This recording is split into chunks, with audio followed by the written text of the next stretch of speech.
땅이여 여호와께 즐거이 소리칠지어다. 소리내어 즐겁게 노래하며 찬송할지어다. 시온에 계시는 여호와는 위대하시고 모든 민족보다 높으시도다. 너희는 여호와 우리 하나님을 높여 그의 발등상 앞에서 경배할지어다. 아멘. 여호와 하나님, 오늘도 주님 앞에 모여 주의 이름에 찬송하며 주 앞에 경배에 올려드리기를 원합니다. 오늘도 우리 가운데 좌정하여 주옵시고 저희가 드린 예배를 기쁘게 받아 주옵소서. 오늘도 모인 곳마다 주의 성령으로 충만하게 임하시기를 간절히 원하오며 우리의 구주신 예수님의 이름으로 감사하며 기도합니다. 아멘. 할렐루야. 오늘 이 밤도 우리 하나님을 예배하기를 원합니다. 우리 함께 일어서서 하나님을 찬송하며 나가겠습니다.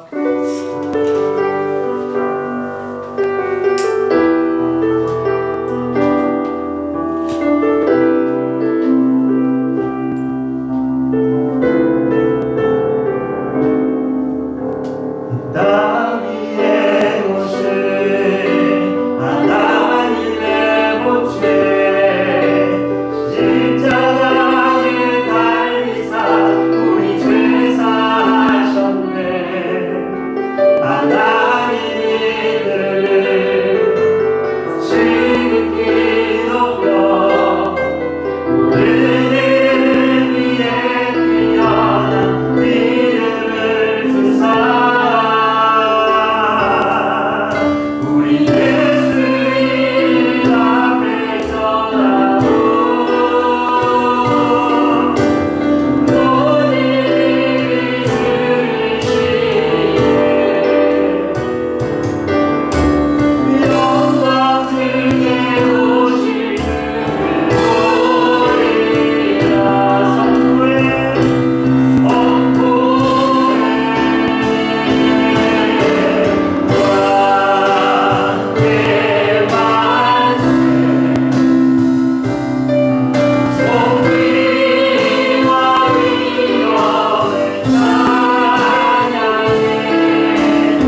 하나님 아버지 감사합니다. 오늘도 우리가 주의 은혜를 힘입어 주 앞에 나와 예배 드리며 주의 얼굴을 구합니다. 하나님 아버지, 날마다 우리의 삶이 주의 은혜 가운데 거하게 하여 주옵시고 주님 능력 의지하며 주 앞에 영광 돌며 살아가게 하여 주옵소서. 사랑하는 주의 백성들, 날마다 늘 주님과 동행케 하여 주옵시고 주의 말씀 따라 믿음의 삶을 살 뿐만 아니라 주의 나라를 이루어갈 수 있는 기억에도 복된 사람들이 되게 하여 주옵소서. 때마다 일마다 주께서 능력을 더하여 주옵시고 하늘의 지혜를 더하사 모든 순간순간마다 하나님의 뜻을 이루어가게 하여 주옵소서. 때때로 힘들고 지칠 때에 주를 바라보며 간구하면 주께서 들어주시고 응답하시며 주의 놀라운 은총을 더하여 주옵소서. 혹이라도 힘에 겨워서 아버지 하나님의 능력을 구하는 이들이 있습니까? 주님의 인도하심을 간절히 바라는 이들이 있습니까? 또 육신적으로 고달프고 또 아버지 연약한 가운데서 주님의 치료하심과 위로하심을 구하는 그러한 백성이 있습니까? 하나님, 일일이 안수하여 주시고 만나 주시고 능력을 더하여 주사 모든 일 속에서 살아계신 하나님을 만나는 놀라운 은혜의 시간들이 되게 하여 주옵소서. 사랑하는 성도들 가정마다 날마다 주님을 인하여 기쁨이 가득하게 하여 주시옵시고 모든 일 속에서 하나님의 살아계심을 발견해내는 시간들이 되게 하여 주옵소서. 또한 아버지 하나님, 이 나라 이 민족 하나님 다시 한번 기억하여 주시기를 원합니다. 다시 한번 주님을 경외하는 나라와 민족이 되게 하여 주시옵시고 여러가지 세계적으로 복잡한 이러한 시대에도 다시 한번 이 민족을 통하여서 하나님의 뜻을 이루어가는 귀한 나라가 되도록 은혜를 베풀어 주옵소서. 하나님, 복잡하고 어렵지만은 아버지 하나님 백성들과 유정자들이 한마음 한뜻이 되게 하여 주시옵시고 하나님의 지혜를 통하여서 다시 한번 하나님께서 원하시는 그러한 민족, 그러한 나라를 이룩하여서 하나님께서 사용하시는 그런 민족이 되게 하여 주옵소서. 또 세계 가운데 여러 가지 어려움들이 많이 있습니다. 재난으로, 또 아버지 하나님 기상이변으로, 또 아버지 하나님 전쟁과 또 테러로, 아버지 종교적인 갈등과 분쟁으로 아버지 여러 고통 가운데 있는 민족들이 많이 있습니다. 하나님 긍휼을 베풀어 주시옵시고 다시 한번 주님의 놀라운 은혜가 임하는 나라들이 되게 하여 주옵소서. 오늘도 주의 말씀을 들고 나아가오니 전하는 자와 듣는 자가 함께 은혜 받는 시간 되기를 간절히 원하올 때에 우리의 구주신 예수 그리스도의 이름 의지하여 감사하며 기도합니다. 아멘.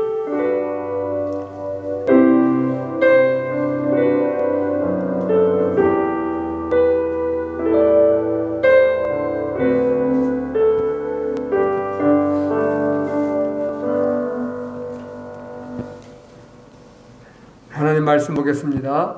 하나님 말씀은 사도행전 13장입니다. 사도행전 13장 1절부터 5절 말씀까지 보겠습니다. 사도행전 13장 1절부터 5절 말씀까지입니다. 안디옥 교회에 선지자들과 교사들이 있으니 곧 바나바와 니게르라 하는 시므온과 구레네 사람 루기오와 분봉한 헤롯의 젖동생 마나엔과 및 사울이라. 주를 섬겨 금식할 때에 성령이 이르시되 내가 불러 시키는 일을 위하여 바나바와 사울을 따로 세우라 하시니 이에 금식하며 기도하고 두 사람에게 안수하여 보내니라. 그 사람이 성령의 보내심을 받아 실족해에 내려가 거기서 배 타고 그로를 가서 같이 봅니다. 살라미에 이르러 하나님의 말씀을 유대인의 여러 회당에서 전할세 요한을 수행원으로 두었더라. 아멘. 할렐루야. 오늘 또 주의 은혜가 우리 모두 함께 하시기를 원합니다. 오늘 말씀에서는 바나바와 사울이 하나님의 지시로 인하여서 따로 세움을 받고 이제 선교사로 파송되어지는 그 말씀이 오늘 말씀입니다. 오늘 말씀의 제목을 바나바와 사울, 바울 이렇게 잡아봤는데요. 사도행전에서 가장 많이 언급된 사람들이죠. 그리고 선교의 측면에서 가장 많은 역할을 했던 사람들이 바울과 또 바나바가 됩니다. 오늘 말씀은 성경을 통해서 바나바와 바울만 살펴보는 것이 아니라 바나바와 바울이 하나님의 역사를 감당해 갈 때에 그 뒤에 배경이 무엇이었는지, 그 속에서 하나님께서는 어떠한 일을 행하신지에 대해서 우리가 함께 상고해 보고자 합니다. 우리가 아는 대로 초대교회는 로마의 지배를 받고 있었죠. 그래서 나라는 있지만, 민족은 있지만 그들의 자유와 또 정치적인 것들은 억압을 많이 받는, 자기 뜻대로 살아갈 수 없는 그런 시대적인 상황이 있었습니다. 그럼에도 불구하고 그 속에서 하나님께서는 하나님의 역사, 또 하나님의 통치하심과 뜻을 이루어가는 그 놀라운 광경을 우리가 보게 될 것입니다. 우리가 잘 아는 대로 이 사도행전에 나와 있는 역사, 또 그 세계사 속에서 이루어지고 있는 많은 사건들 속에서 하나님께서 어떻게 일하셨는지를 보면서 오늘 이 시대 가운데서 여러 가지 상황들이 있지만 이 상황 속에서도 하나님께서 일하심을 보고 믿음으로 우리가 승리하는 우리 모두가 되기를 주의 이름으로 축원합니다.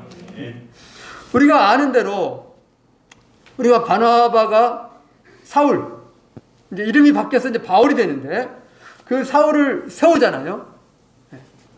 사울은 믿는 자를 핍박했던 사람입니다. 그런데 주님을 만난 뒤로 회심해서 변화되어서 주님을 증거하는 자가 되었잖아요. 그런데 사울이 예수님을 믿고 나서 너무 좋아서 예수를 증거합니다. 예수를 증거하면서 많은 사람들이 그의 말을 듣고 주님을 믿기도 하고 또 듣기도 하죠. 그런데 이런 마음을 가지고 그가 예루살렘까지 나아갑니다. 그런데 예루살렘에 가서 그의 마음 가운데 어떤 마음이 있었냐면 자신은 예수님을 만나가지고 직접 가르침을 못 받았잖아요. 유일하게 만나고 유일하게 주님을 경험했던 것은 빛 가운데서 만난 그 주님이에요. 환상 가운데서. 그래서 제자들을 만나고 싶은 마음이 있을까요, 없을까요? 당연히 있겠죠. 아마 우리라도 당연히 있을 거예요. 그 주님이 환상 가운데 나타났는데 그 주님이 도대체 어떤 주님이었냐, 너희들 만났을 때 너희들이 어떤 말씀을 하시든 이런 것이 궁금증이 아니겠어요. 그래서 만나려고 하는데 제자들이 만나주지 않습니다. 왜? 저놈이 누구요? 핍박했던 사람이고 믿는 자를 잡아 죽이려고 했던, 붙잡으러 갔던 그 사람 아니냐? 그러면 다 피해버려요. 이럴 때에 사울, 곧 바울을 제자들 앞에 데리고 왔던 사람이 누구냐면 바나바입니다. 바나바가 바울을 먼저 알았지요. 그래서 바나바를 데리고 제자들 앞에 가서 이 사람이 그런 사람이 아니다. 주님을 믿고 확실히 변화된 사람이고 온전히 믿음에 선 그런 신실한 사람이다. 이렇게 이제 증인이 되어지잖아요. 대변을 해주면 증인이 되어집니다. 얘기를 해주죠. 그러자 제자들이 그때야 이제 바울을 만나면서 이런저런 이야기를 나누면서 교제를 나눕니다. 이런 사람이죠. 이 바나바, 이 사람이 사울을 세워서 이제 선교사로 나가는 그런 장면이 오늘 장면에 있어요. 그런데 요 말씀을 이제 조금 더 진행할 것인데 이 말씀을 드리기 전에 사도행전은 누구에게 편지를 보낸 내용일까요? 누가가 데오빌로에게. 누가라는 제자가 데오빌로에게 편지를 써가지고 복음에 대해서 이야기를 한 그런 말씀이잖아요. 그러면 데오빌로가 어떤 사람입니까? 자세히 알지는 못하지만은 누가복음에 보면은 각하란 데오빌로요, 데오빌로 각하여라고 말을 해요. 그 각하라는 호칭은 보통 사람한테 써요, 안 써요? 안 씁니다. 굉장히 높은 지위에 있는 사람들에게만 각하라는 지위를 쓰죠. 이 사람이 복음을 듣는 것이죠. 교회에 드러난 예수 그리스도의 행적과 또 교회가 전파되어지고 교회가 성장하고 예수 믿는 사람들이 늘어나는 그 하나님의 역사를 듣게 되는 것이에요. 이것을 들을 때에 그는 예수님이란 분이 이런 분이구나, 이런 일들이 일어났구나, 복음이 이렇게 증거되는데 아마 이것은 자연스럽게 들을 거예요. 알게 될 것이에요. 그런데 그에게는 또 무슨 생각도 있을까요? 한 가지 물어볼까요? 지금 우리는 21세기 살고 있잖아요. 자유로운 대한민국에서. 만약에 우리가 일제 통치 아래에서 복음을 듣는다고 해봐요. 그럼 복음을 들을 때에 어떤 마음이 들까요? 들을 때에 이런 시대적인 상황 생각할까 안 할까요? 당연히 생각하죠. 말을 안 해도 당연히 생각하는 것이고, 나의 형편 당연히 생각하는 것이죠. 똑같이 데오빌로 역시 복음을 들을 때에 그는 누가가 지금 시대가 어떻다, 상황이 어떻다, 네 형편이 어떻냐 이런 건 말을 안 해요. 하나도 안 써 있어요. 그럼에도 불구하고 데오빌로는 복음을 들으면서 말씀을 보면서 자연스럽게 내 형편은 어떠지? 내 어려움은 뭐지? 지금 국가적인 상황은 어떻지? 세계사적인 문제는 뭘까? 이런 생각이 있을까 없을까요? 당연히 있다는 것이에요. 여러분, 이건 매우 중요한 상황이에요. 오늘 우리가 말씀을 지금 들을 때도 여러분들의 삶의 상황들을 생각합니까? 안 합니까? 당연히 하죠. 그런 것 똑같이 데오빌로 역시도 그때 시대적인 상황을 생각하고 개인적인 상황도 생각하면서 말씀을 듣는 것이에요. 그러면서 하나님께서 어떻게 일하시는지, 복음이 어떻게 증거되는지, 이런 상황, 이런 시대적인 문제, 이런 어려움 가운데서 그분은 어떻게 일하시는지 이것을 자연스럽게 생각하고 자연스럽게 적용하는 것이죠. 이럴 때에 지금 상황이 이런데, 지금 이 나라가, 이런 세계가 이런 복잡한 상황이 있는데 하나님께서는 지금 이렇게 일을 하고 계시구나. 도저히 믿을 수 없는 상황이고 어렵고 핍박이 있는 상황인데도 복음은 증거되고 있구나. 그러면서 어떤 마음이 들까요? 복음의 능력을 경험하는 것이에요. 하나님의 일하심을 그 말씀을 통해서 살아계시는구나. 그분이 뭘 하고 있구나. 이것을 자연스럽게 알게 되는 것이에요. 아무 상황이 아니고 전부 편하고 있으면은 그런 걱정도 없죠. 그냥 듣기만 하면 돼. 그러나 그 시대적인 상황이 어떠냐에 따라서 그는 생각이 완전히 달라집니다. 우리가 만약 북한에 살아봐요. 오늘 똑같은 말씀을 전한다고 해봐요. 같게 들릴까요? 달리 들릴까요? 완전히 다르게 들립니다. 그런 것이에요. 자, 그러면 우리가 데오빌로가 살고 있었던 지금 사도행전의 말씀을 들을 때에 그때의 상황이 어떤 상황인지를 먼저 우리가 살펴보도록 하겠어요. 그럴 때에 그 복음이 어떻게 적용되는지 알게 되니까요. 자, 우리 먼저 말씀을 보면, 사도행전 11장을 봐보실래요? 사도행전 11장 28절 말씀입니다. 11장 28절. 자, 27절부터 보겠습니다. 11장 27절, 28절 읽겠습니다. 그때의 선지자들이 예루살렘에서 안디옥에 이르니 그 중에 아가보라 한 사람이 일어나 성령으로 말하되 천하에 큰 흉년이 들리라 하더니 글라우디오 때에 그렇게 되니라. 예루살렘에서 믿는 사람들이 내려왔어요. 안디옥이라는 곳으로.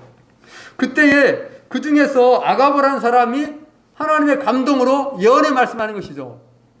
그러면서 어떤 일이 일어난다 앞으로 천하에 흉년이 될 것이다 라고 예언을 한 것이죠.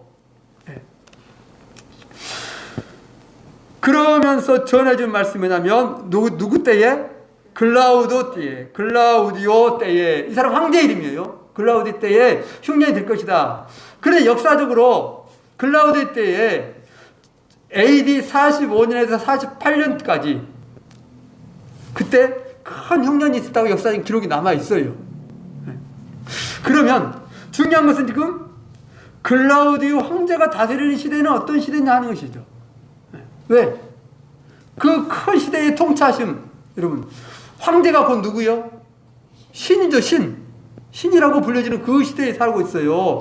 그러면 데오빌로 역시도 뭐예요? 그렇게 알고 있는 것이요. 예수를 믿기 전에는 역시 똑같이 황제가 신이다고 생각하고는 그런 삶을 사는 것이죠. 네.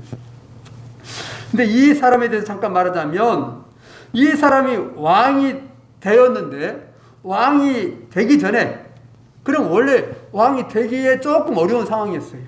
근데 그 앞에 왕이 누가 있었냐면 가이오라고 불리기도 칼리쿠라라고 불리는 왕이 있었는데 이 왕을 근위병들이 살해해버려요.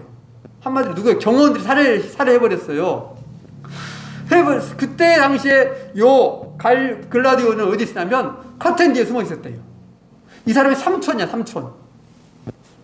이 왕의 삼촌이 되는 사람이야. 숨어 있었는데 이 사람이 어떤 사람이냐면 삼촌이니까 혈족이잖아요. 그런데 어릴 때 병이 걸려서 다리를 절었어. 그리고 가는 길을 먹었어요. 장애를 가지고 있는 사람이야. 그러니까 이걸 뭐 반역이라 하게 돼요. 혁명이라 하게 돼요. 이렇게 일으킨 세력이 이 사람을 황제로 앉혀버렸어요. 내가 황제가 되겠다고 반란을 일으켜 황제가 된 것이 아니라 반란을 일으킨 사람들이 누구를 황제로 삼을까 하다가 누구를 삼았냐면 이 사람을 삼은 것이요. 왜 이 사람을 삼았을까요? 뭔가 좀 약해 보이잖아요. 그리고 핏줄로는 황족의 핏줄을 타고 있어. 그런데 다리도 약하지, 기도 좀 잘 안 들리지. 그러니까 실피 보임, 한마디로. 우리가 예 세우면은 우리 마음대로 우리가 실제로는 우리가 하고 얘는 뭐만 그냥 뭐라 그래? 얼굴마다 바지사장? 한마디로 그걸로 세우는 것이죠. 그렇게 해서 세움을 받은 사람이 이 사람이야. 내가 자유로 된 것이 아니라. 그런데 이 사람이 왕이 돼서 통치를 뭐 잘한 것도 있겠지만은 어떠냐면은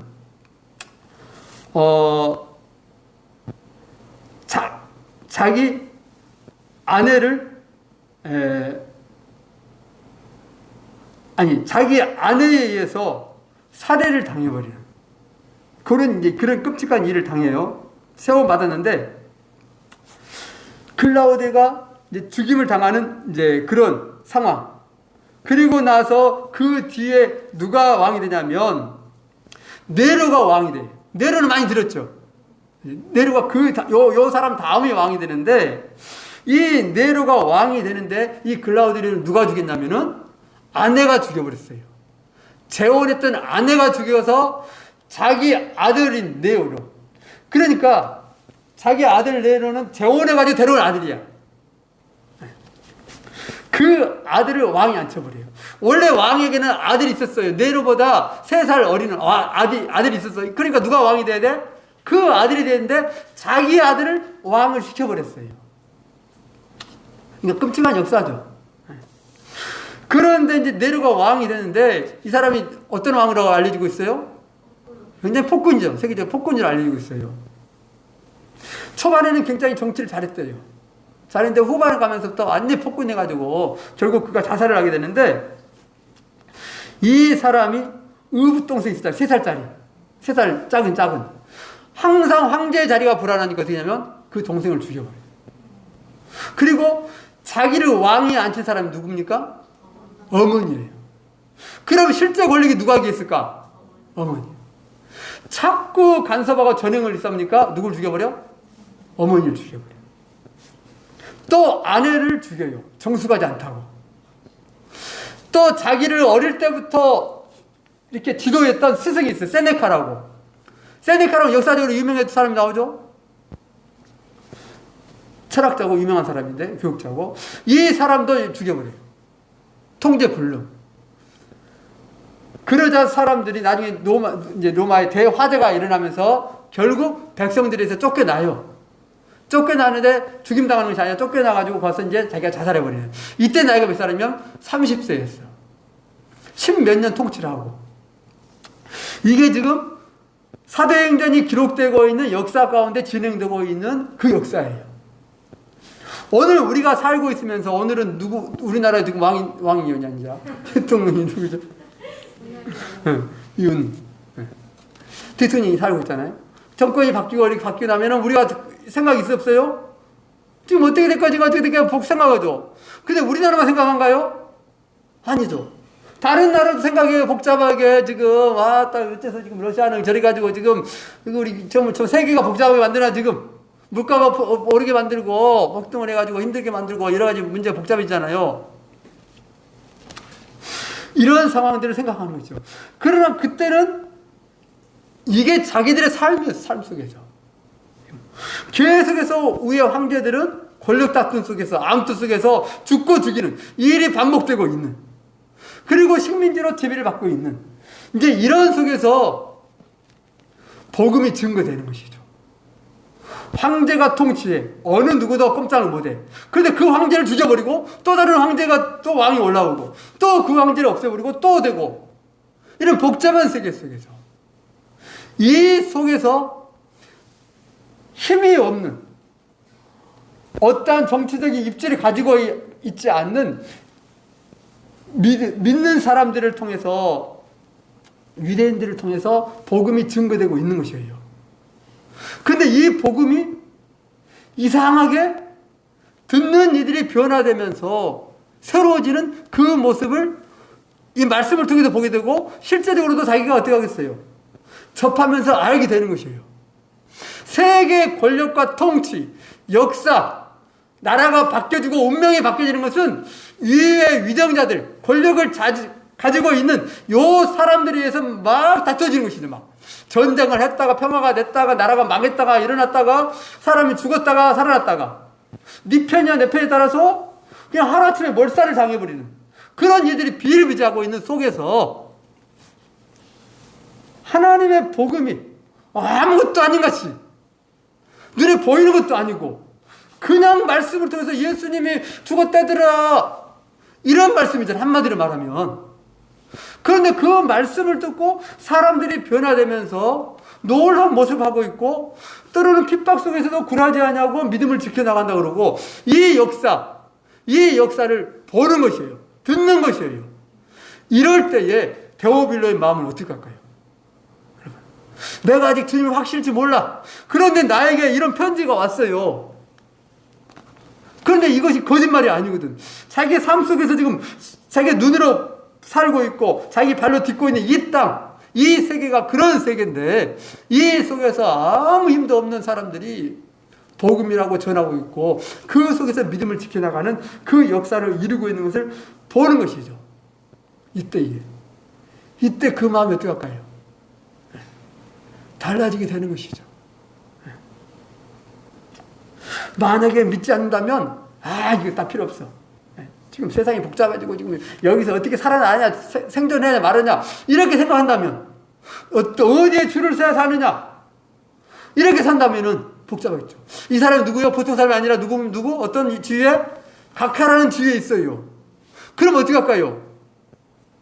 날마다 암투가 일어나고 있는 세상에서 내가 지금 어디에 빌붙어야 될지, 어떤 줄을 서야 될지, 누구와 교제를 해야 될지, 이것이 뭐예요? 그들에게 생존이에요, 생존. 여러분, 한 번 황제가 바뀌면 어떻게 될까요? 싹 죽든지, 운이 너무 추마, 이 정도예요. 그렇게 무서운 것이죠. 그러니까 어떻게 합니까? 목숨을 거는 것이죠. 내가 못 죽이면 내가 죽는다. 이게 그들의 역사였어요. 그런데 그 속에서 하나님의 나라를 보기 시작한 것이죠. 세상 나라가 아닌, 여러분, 그게 복음이고 그것이 믿음이라는 것을 데오빌록이 전하고 있는 것이 사도행전의 말씀이에요. 그 속에서 그는 복음을 듣게 되고 주님을 알게 되는 것이죠. 여러분, 전하기는 나중에 그의 아내는 추방을 당하고 그는 순교를 당했다라고 이제 전해 내려오기도 해요.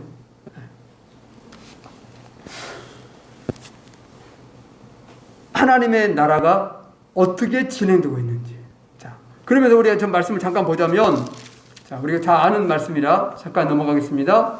자, 우리 본문에 돌아와서, 자, 우리 제일 뒤에 있는 5절, 본문의 13장 5절을 보겠습니다. 13장 5절을 보면, 살라미에 이르러 하나님의 말씀을 유대인의 여러 회당에서 전할세 요한을 수행원으로 두었더라. 요한을 수행원으로 두었어요.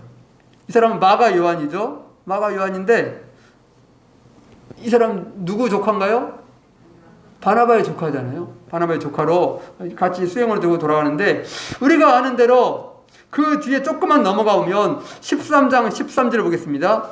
13장 13절, 바울과 및 동행하는 사람들이 바보에서 배 타고 밤빌라에 있는 버가에 이르러 요한은 그들에게서 떠나 예루살렘으로 돌아가고. 끝까지 안 따르고 어떻게 하면 중간에 어떻게 합니까? 돌아갔다라고 말하죠. 이것 때문에 나중에 어떤 일이 발생합니까? 바나바 바울이 매우 심하게 다퉜다. 완전히 큰 싸움이 일어나 버렸다. 자, 그게 나오는데 15장으로 먼저 넘어가겠습니다. 15장.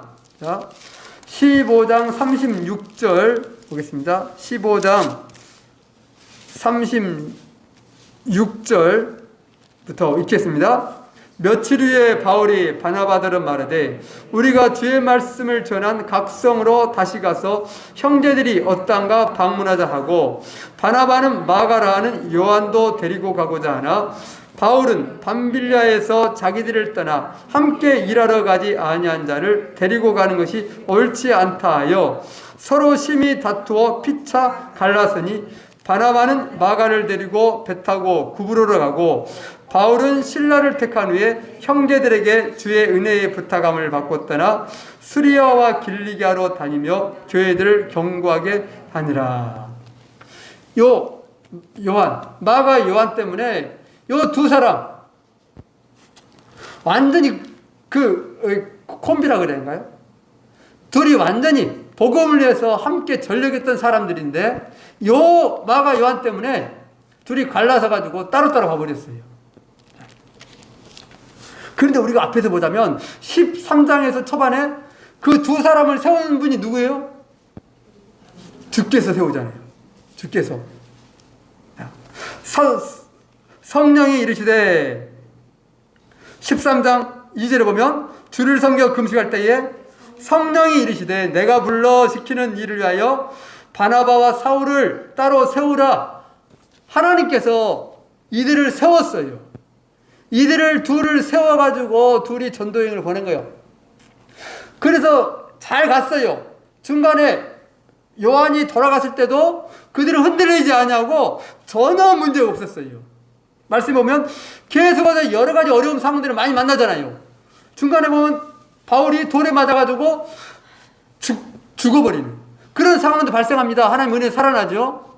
그런 상황이 발생해도 불구하고 많은 핍박과 환난과 어려움 속에서도 둘이 힘을 모아가지고 복음을 전하고 나중에 돌아옵니다.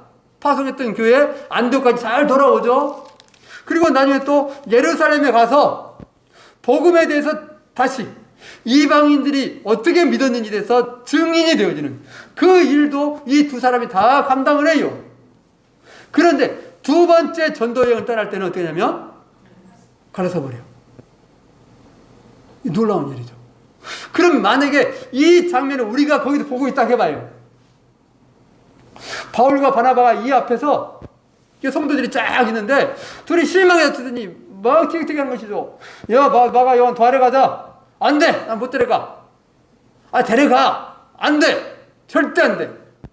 그래서 어떻게 해요? 어쩔 수 없이 갈라서서 가버리는 장면을 보는 것이에요.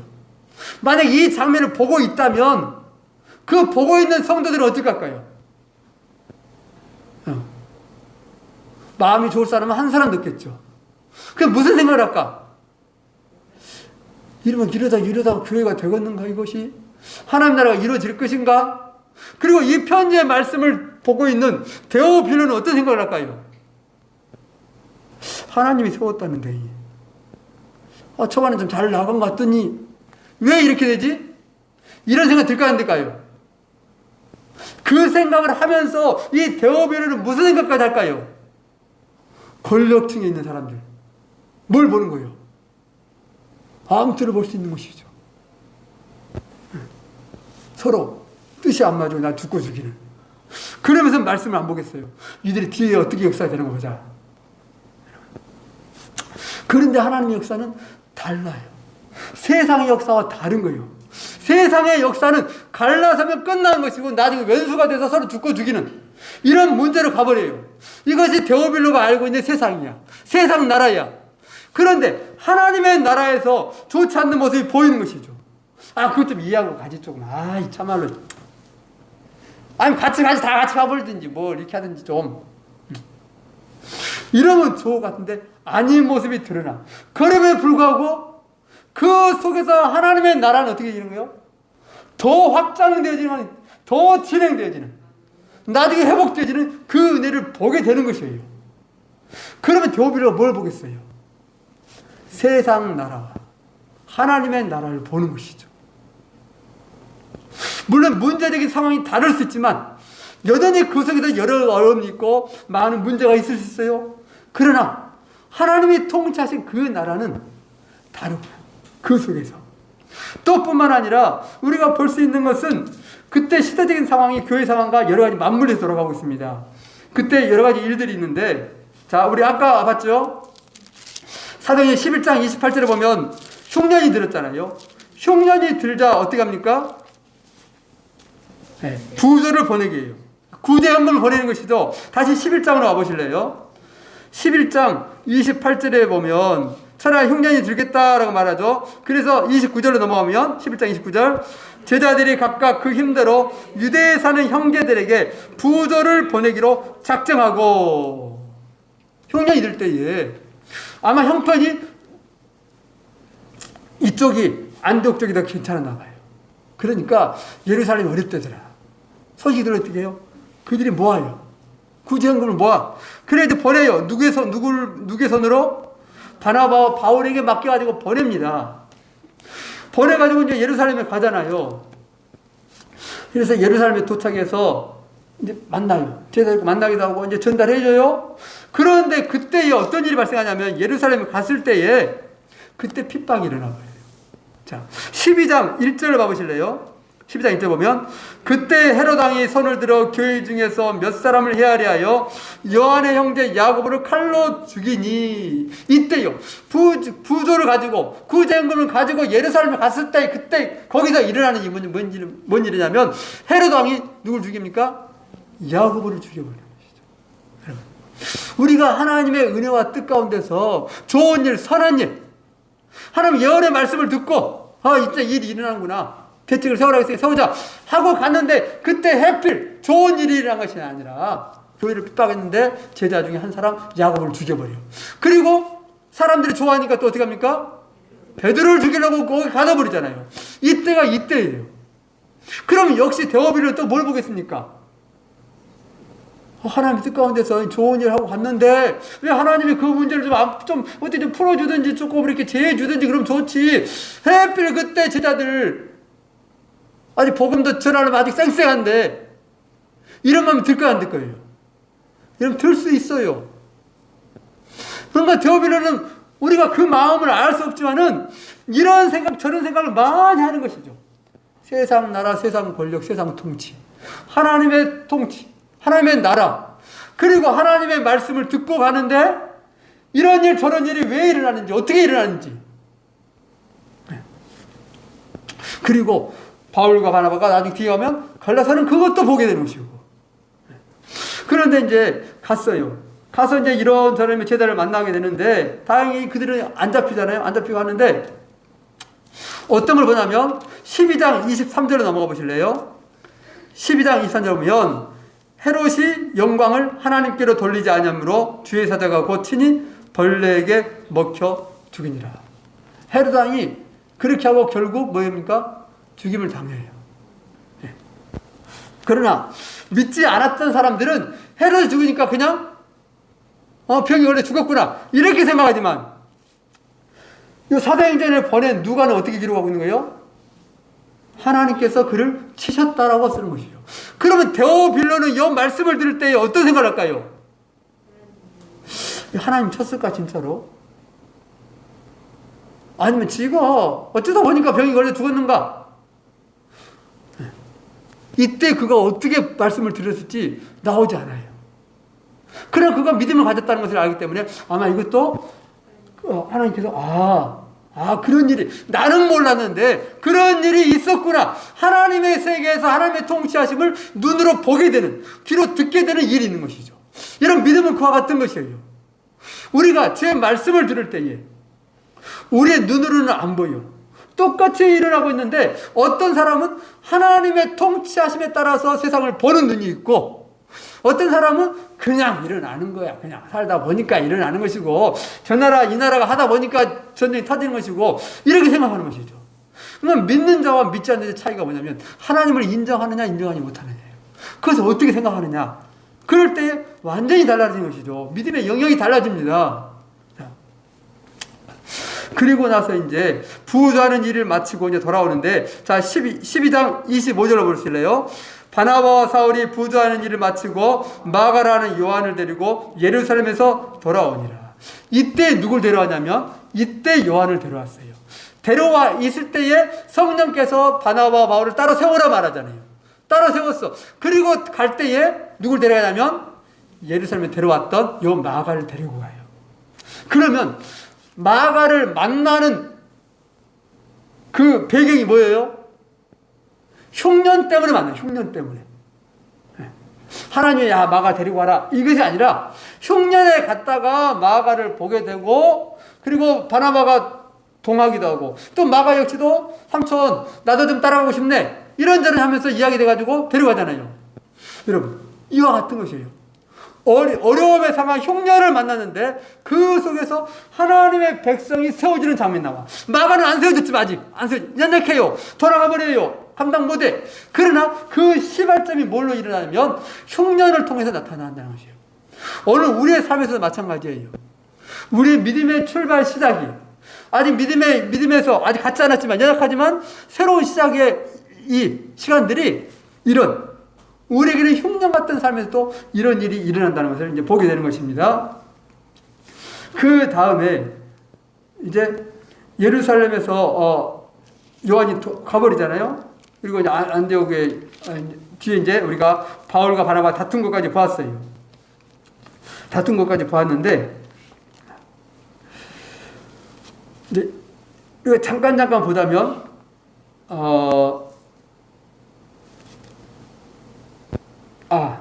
조금 더 시간 관계상 좀 넘어가 봅시다. 18장으로 봐보실래요? 18장으로 보면 자, 아까 우리가 글라우디오 황제 때의 이야기인데 18장 2장까지 글라우디오 황제가 나타나고 있는데요. 18장 1절 2절을 보겠습니다. 1절 보면 그 후에 바울이 아덴을 떠나 고린도에 이르러 아굴라라 하는 본도에서 난 유대인 한 사람을 만나니 글라우디오가 모든 유대인을 명하여 로마에서 떠나라 한 거로 그가 그 안에 브리스가라와 함께 이달리아로부터 새로 온 자라. 바울이 그들에게 가매 생업이 같으므로 함께 살며 일을 같이 했다 나오죠. 우리가 아굴라와 브리스길라를 잘 알죠. 바울과 함께 동해 가고 같이 일했던 사람이라고 우리가 기억하고 있어요.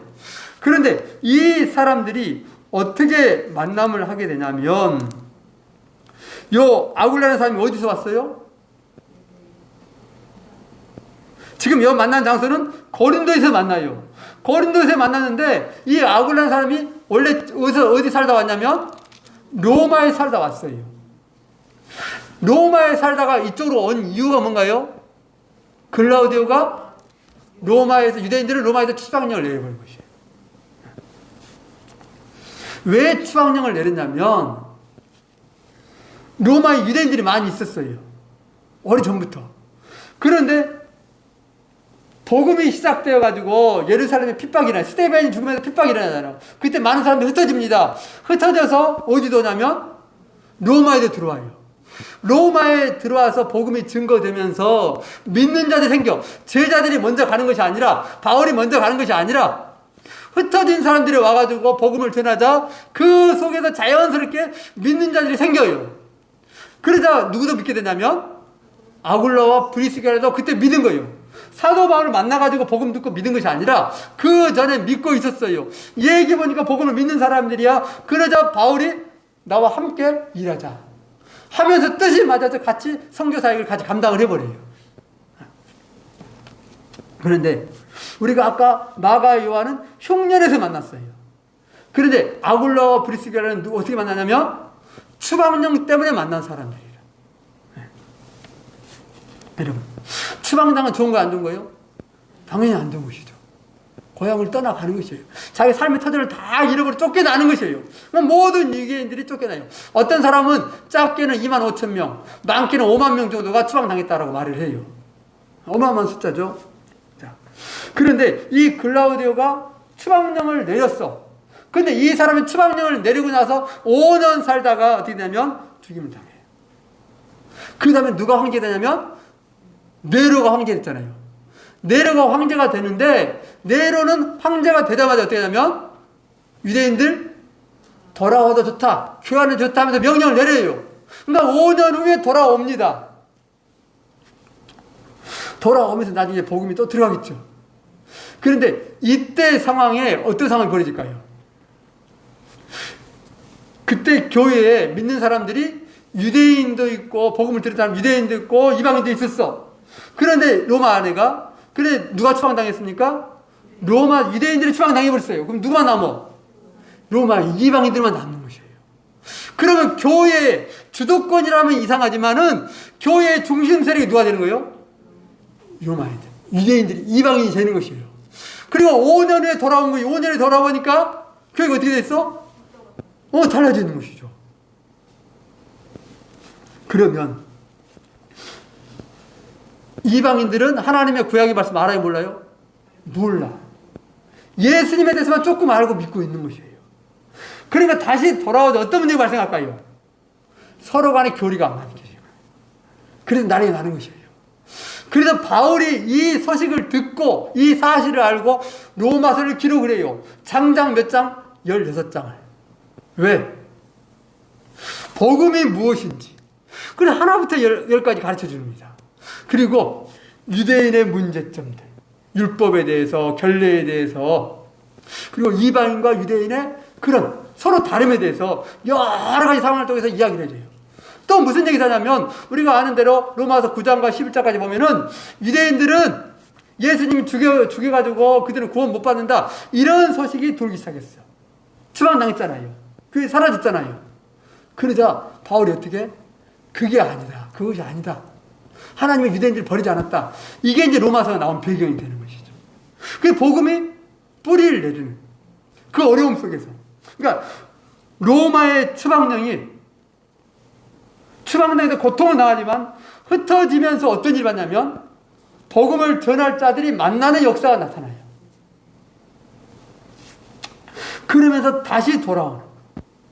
그러니까 데오빌로가 우리가 지금 얘기했던 황제들의 이야기 나와요, 안 나와요? 안 나와. 글라우디의 이름만 나와요. 그런데 몰라. 왜 데오빌로는 알까 모를까요? 다 알고 있는 것이에요. 그 시대의 상황을.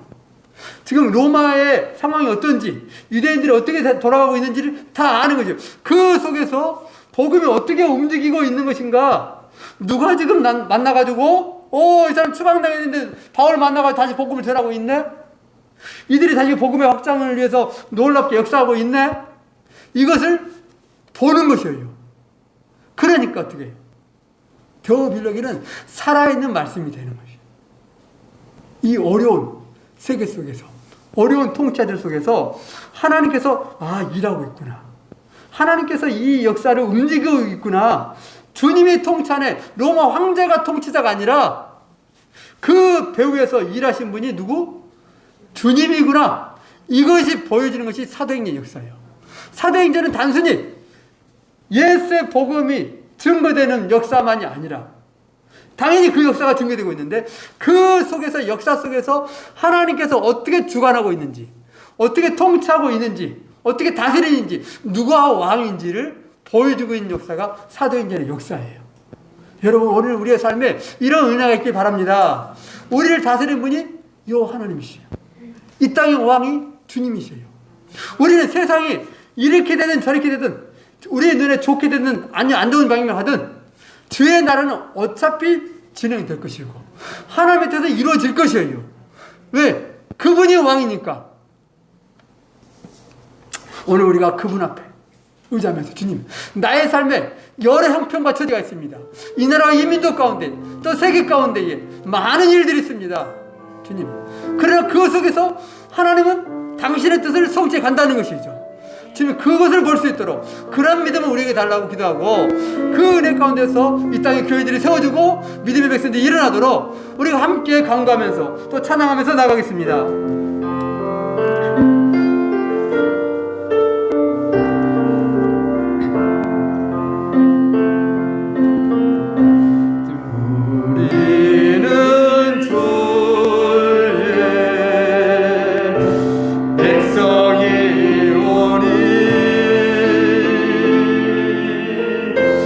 주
주님의 뜻대로 주님이 원하시는 대로 이 땅의 역사가 진행되어지고 하나님께서 모든 생활 가운데서 주의 뜻을 이루어심을 보게 하여 주시옵소서.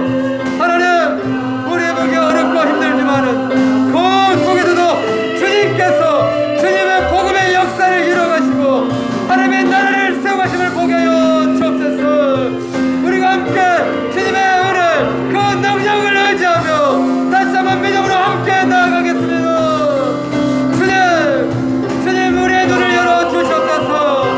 하나님, 세계가 아무리 복잡하고 아무리 어렵다 할지라도 그 안에서 이 땅에 통치되시고 이 땅에서 일하시는 하나님, 주님의 구원의 역사를 만들어 가시는 그 하나님을 보게 하여 주시옵소서. 아버지 하나님, 모든 일을 통하여서 합당하여 선을 이룰 뿐만 아니라 주님께서 계획하시고 작정하신 바를 이루어가는 주님의 은혜를, 능력을 보게 하여 주시옵소서.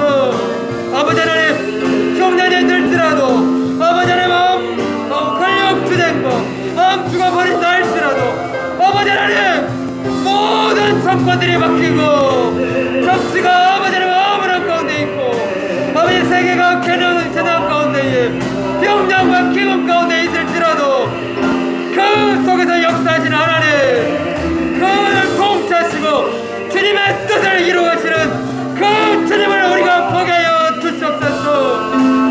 핍박과 환란이 있고 때로는 다툼과 아버지 갈등이 있고 아버지 순교의 피를 흘릴 때가 있을지라도 하나님, 그 역사 가운데서 주님께서 함께 하시고 주님께서 일하심을 보게 하여 주시옵소서. 우리가 어떤 형편이 있든지 어떤 처지에 있든지 아버지 이 세계가 어떤 세계로 나아가든지 하나님, 우리 믿는 자들 흔들리지 않게 하여 주시옵소서. 연약하지 않게 하여 주시옵소서. 근심에 눌리지 않게 하여 주시옵소서.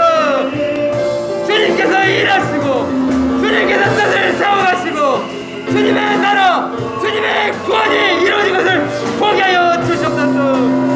아버지 하나님, 사도행전에 나와있는 그 당시의 나라, 그 당시의 역사, 그 당시의 여러가지 문제점 속에서도 주님께서 놀라운 복음을 일으키시고 주님의 교회를 세워가시며 하나님의 뜻을 이루어하셨던 것처럼 아버지 하나님, 이 세계 가운데서 주님이 왕 되시고 주님이 여전히 통치하심을 고백합니다. 주님, 여러분의 고연쟁과 아버지의 권력 다툼과 아버지 하나님의 기금과 형제들 아버지 살기 어려운 처지에 놓인 할지라도 하나님께서 당신의 뜻을 이루어가고 우리 교회를 세우시고 아버지 하나님, 주의 복음을 확장시켜 나가기를 보게 하여 주시옵소서. 주님께서 살아계시고 역사하시고 능력이 거물하게 있음을 아버지 하나님 우리가 알고 믿음으로 주님과 함께 승리의 삶을 살게 하여 주시옵소서. 사랑하는 아버지 하나님, 이 땅 가운데 어려움이 있습니까? 문제가 있습니까? 갈등이 있습니까? 복잡한 것들이 있습니까? 주님, 감당할 수 없는 우리의 힘으로는 어쩔 수 없는 그런 정치적인 문제가 있습니까? 분쟁이 있습니까? 아버지 하나님, 그러함에도 불구하고 주님의 역사, 주님의 통치, 주님의 다스리심을 믿고 가는 자들 되게 하여 주시옵소서. 이 땅의 진정한 왕이 여호와 하나님 한 분뿐임을 알게 하여 주시옵소서. 주님께서 다스린 것을, 주님께서 일하신 것을 보는 자 되게 하여 주시옵소서. 아버지, 어떤 상황이나 흔들리지 않도록, 낙심하지 않도록 아버지, 우리 앞에 상황이 좋든지 좋지 않든지 아버지 하나님, 우리가 믿음으로 승하여 주옵소서. 오직 주 앞에 영광 바라볼 수 있는 하나님의 백성들이여 주님의 교회가 되게 하여 주시옵소서. 주님, 다시 한번 초대교회 믿음을 지켰던 믿음의 선진들처럼 하나님, 세상을 이기는 자들이여 환경을 떨쳐 일어나는 자들 되게 하여 주시옵소서. 모든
시대임을 다시 한번 고백합니다. 세상이 아버지 너무 복잡하고 어렵고 아버지 우리 앞에 힘든 일이 펼쳐진다 할지라도 그 속에서도 일하시고 그 속에서도 당신의 뜻을 성취하시는 그 하나님, 여호와 하나님을 바라보며 믿음으로 전진해 나가는 자들 되게 하여 주옵소서. 아버지 하나님, 혹이라도 흉년이 들고 우리 삶에 기근이 든다 할지라도 절대로 낙심치 않게 하여 주시옵소서. 또 정치적으로 복잡하고 권력 암투가 있고 아버지 전쟁이 일어난다 할지라도 지금 그 속에서 역사를 주관하신 분이 여호와 하나님 한 분뿐임을 알고 그분께서 당신의 계획대로 일하시고 구원을 이루신다는 걸 믿고 하나님 의지하며 믿음으로 주 앞에 영광 돌리게 하여 주시옵소서. 하나님 혹여라도 우리 앞에 핍박의 길이 놓인다 할지라도 결코 굴하지 않게 하여 주시옵소서. 주님 그 속에서도 주의 나라를 세워가시고 교회를 붙들고 교회를 일으키시는 그 주님 바라보며 당당히 주 앞에 영광 돌린 자들 되게 하여 주옵소서. 살아계신 아버지 하나님, 혹시 믿음의 성도들 가정 가운데 여러 가지 형편들이 있습니다. 혹시 너무 힘들어서 아버지 하나님 낙심되어 있는 그러한 식구들은 없습니까? 고통 가운데 주님의 그 도움을 간절히 바라는 그런 가족들은 없습니까? 하나님 불쌍히 여겨주셔서 하나님 주의 능력을 도하여 주옵소서. 강건하게 붙잡아 주셔서 이 모든 상황을 떨쳐 일어나 하나님의 영광을 하나님께 영광 돌리게 하여 주옵시고 합력하여 서로를 이루는 놀라운 주의 역사를 보게 하여 주옵소서. 오늘도 우리와 함께 하시고 우리를 지키시고 보호하시며 역사의 주관자 되시는 예수 그리스도의 이름을 다하여 감사하며 기도합니다. 아멘.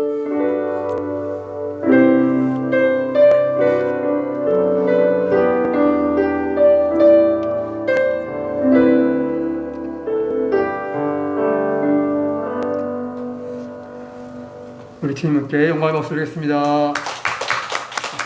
우리 평강 인사합시다. 주님이 이 땅의 통치자이십니다. 주께서 교회를 붙들고 계십니다. 아멘. 평안한 밤, 복된 밤 되십시오.